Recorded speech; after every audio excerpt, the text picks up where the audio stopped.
Hello and welcome back to Catch and Cook California. I'm Kevin and I'm hungry. It's low tide in the SF Bay Area. The plan for today is simple. I'm going to use a poke pole, I'm going to use a crab snare, and I'm going to use my hands. I'm going to try to get eels, crab, mussels, and make a seafood chowder right here in the intertidal.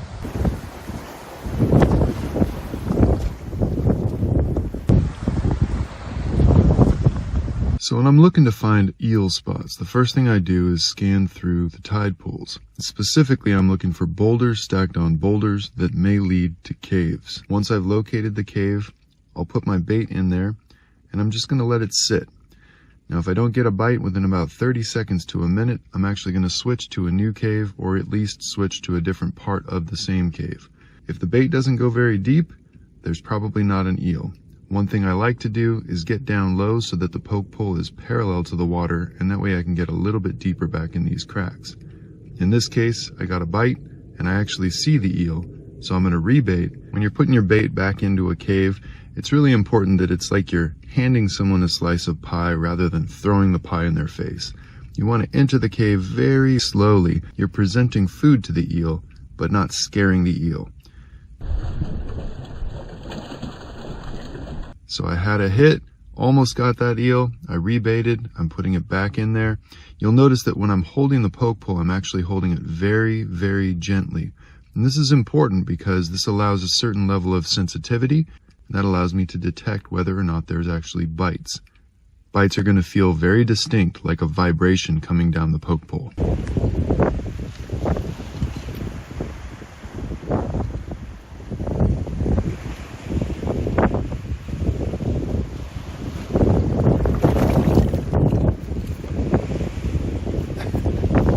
The very first thing that I'll do is I get them right over the net. I want to hold the poke pole so it's straight up and down. That way it's not bending on this wire leader.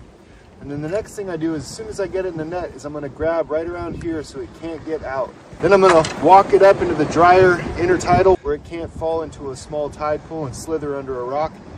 And then I'm going to dispatch it. Let's go do that. All right, so there's not a lot of place right here for him to slither off to. So I'm going to put him out of his misery so he's not suffering. I'm going to grab him right behind the pectoral. I'm going to cut right down through his heart, through his lungs, and then I'm going to cut right through the spine. The heart's bleeding out now, the lungs are bleeding out now, and I've gone through his spine. Now I'm going to turn it and put one through his brain. The brain I do from the side of the head there. They will thrash, they will get all kinds of crazy. So quickest way I've ever found to kill him, and I do this all the time as a foraging guide, is to cut straight through there. So flip them upside down, right here, right through the heart, right through the gills, right through the spine. That way it can't keep moving so much. Then turn it and right through the side of the head. Now I know that was a bit graphic, but it's one of the comments I get most often when I take people out foraging. They say, I've always wanted to go for an eel, but if I caught it, I wouldn't even know what to do with it. So that's why I'm showing you.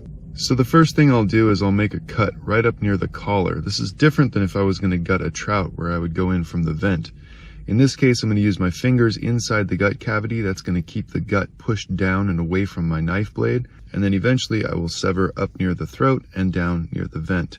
This allows me to remove the guts without ever actually nicking the guts and releasing what is potentially half-digested seaweed. Believe it or not, predominantly vegetarian fish like eels have way stinkier guts than the meat-eating fish, so we want to keep that gut from getting on the meat. The next thing I do is run my blade down the dorsal fin, and then I'm going to slowly fillet off of the bones. There's no pin bones on these, so it's almost exclusively meat, which is pretty cool. I like to use a plank and nails, both to nail down the carcass as well as to nail down the fillet if I want to take it off the skin. And this just allows me to anchor that eel, and it makes it a little bit easier to handle.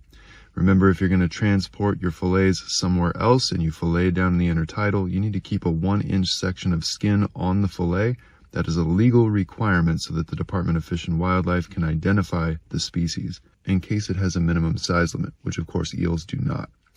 The next thing I do is I rinse my fillets in seawater. Seawater contains a tremendous amount of salt, and as a result, it works as a natural antibacterial. That way, if you were to nick the gut while you were cleaning it, this will neutralize those off flavors and potential aromas. I did not nick a gut here, but I always rinse my fillets. Then I'll bag them up and this allows me to keep it in my bucket where gulls and other potential scavengers, like these hermit crabs, are not going to come steal my catch. And we'll go forage some mussels, try to catch a rock crab, and make some chowder. I'm only going to grab about a dozen of these, and that way I've got just enough for my chowder. I'm just going to take a few here and there, just kind of move our way around that patch, and that way we're not going to create a bald spot, which is very hard for the mussels to repopulate, and it also looks horrible. Leave no trace, right? But we don't want to leave bald spots. Whenever you're planning to harvest mussels, make sure you call the biotoxin information hotline to be sure that shellfish is safe to consume in your area. These are turban snails. They're delicious and they're open year-round because they eat seaweed. That's about as big as they get. Just make sure that you can actually see the foot of the turban snail and that round operculum. That tells you it's a turban snail and not a hermit crab like this. Now I need a rock crab. Check it out. These are super cool. By the wind sailors. It's a type of jellyfish that has evolved to have a sail. It floats on the surface and catches the wind, and then it floats to new places where it can reproduce and start new colonies, I guess. They float up by the thousands when they die. Very, very cool. It's legal to catch an eel with a hook on a poke pole, but it's illegal to catch a crab with a hook. So what we're going to do is we're going to attach a crab snare at the end of the poke pole.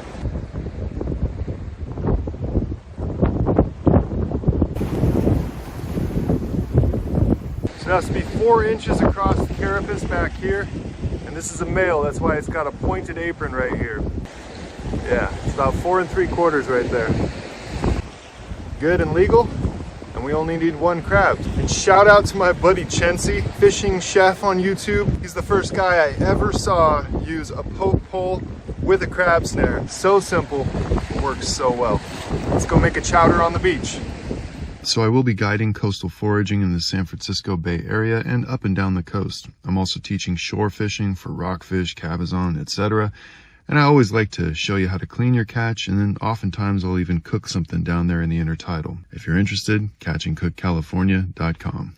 All right, I finally got my waders off, back down to the intertidal, set up my stove, and let me show you how I'm gonna cook this incredible Irish seafood chowder. First things first, bacon.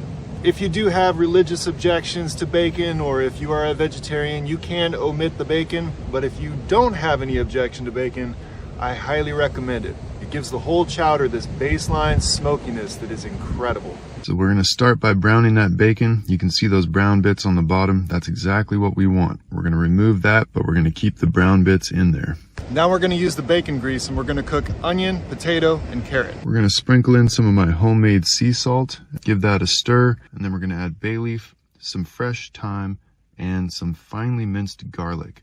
This is going to burn pretty quickly because it's finely minced, so we're going to give it a quick stir, and we're going to start adding some liquid. We're going to start out with some white wine, and then we're going to follow this up with a healthy portion of clam juice. Now we're going to add that bacon back in and let it simmer. Smells delicious. As soon as those potatoes and carrots and celery are cooked, I'm going to add cream. Right after that, I'm throwing in my shellfish. Now we're going to reduce the heat, let it simmer, and enjoy the view.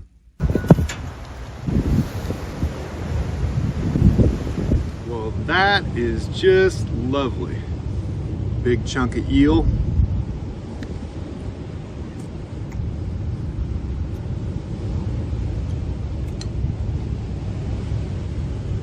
Whoa! One of my viewers left a comment saying that they love to use eel in soups and curries and things because it's a chewier fish, so it holds up better in the soup. And I thought, what a perfect fish for a chowder. Got a little bit of that turban snail, the tegula, right in there with the broth.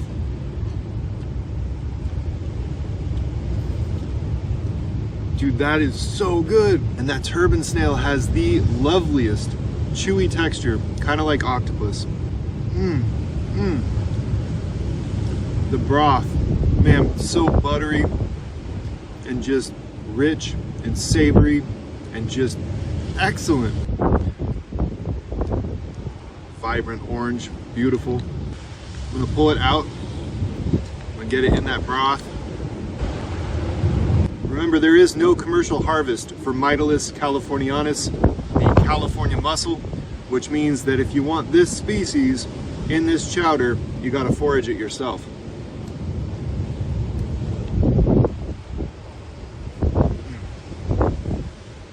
Man, so good. No sandiness whatsoever. I did remove the beards before I threw them in here. But man, those are good. All right, I can't help it anymore. I gotta get in the bread. All up in that broth. Oh. And rock crab. Get it all in there. All right, big old chunk of crab here. Thank you for watching. If you like this video, please give us a thumbs up, leave a comment, click that bell-shaped notification icon, and until next time, keep the old ways alive. I didn't say this was going to be a healthy recipe. I said it was going to be delicious. With bacon, cream, and buttered bread, I'm pretty sure this chowder just shaved a year off my life, but worth it.